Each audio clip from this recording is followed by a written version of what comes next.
Je m'appelle Denis Mukwege. Je viens d'un pays le plus riche de la planète. Pourtant, le peuple de mon pays est parmi les plus pauvres du monde. La réalité troublante est que l'abondance de nos ressources naturelles, or, coltan, cobalt et d'autres minéraux stratégiques, alimente la guerre, source de la violence extrême et de la pauvreté abjecte en République démocratique du Congo. Nous aimons tous les belles voitures, les bijoux, les gadgets. J'ai moi-même un smartphone.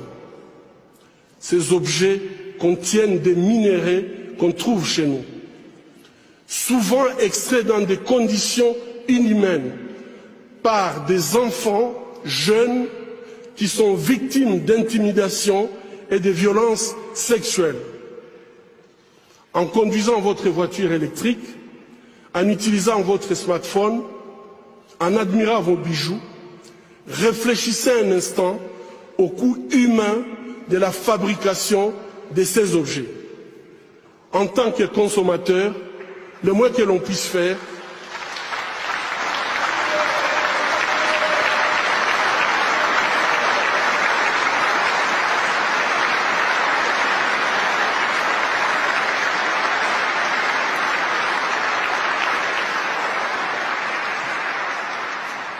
en tant que consommateur, le moins que l'on puisse faire est d'insister que ces produits soient fabriqués dans le respect de la dignité humaine.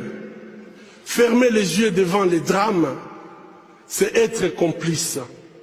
Ce ne sont pas seulement les auteurs de violences qui sont responsables de leurs crimes, mais aussi ceux qui choisissent de détourner les regards. Mon pays est systématiquement pillé avec la complicité des gens qui prétendent être nos dirigeants. Pillés pour leur pouvoir, pillés pour leurs richesses et leur gloire, pillés aux dépens des millions d'hommes, de femmes et d'enfants, innocents, abandonnés dans une misère externe, tandis que les bénéfices de nos minéraux finissent sur les comptes opaques d'une oligarchie prédatrice. Cela fait 20 ans, jour pour jour, qu'à l'hôpital de Panzi, je vois les conséquences de cette mauvaise gouvernance de mon pays. Bébés, filles, jeunes femmes, mères, grand-mères, et aussi les hommes et les garçons violés de façon cruelle, souvent en public, en collectif, en insérant du plastique brûlant ou en introduisant des objets contondants dans leur partie génitale. Je vous épargne des détails. Le peuple congolais est humilié, maltraité, massacré depuis plus de 2 décennies au vu et au su de la communauté internationale.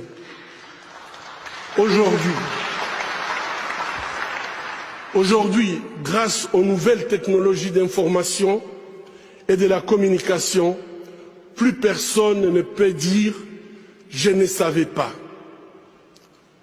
Avec ce prix Nobel de la paix, j'appelle le monde à être témoin et je vous exhorte à vous joindre à nous pour mettre fin à cette souffrance qui fait honte à notre humanité commune.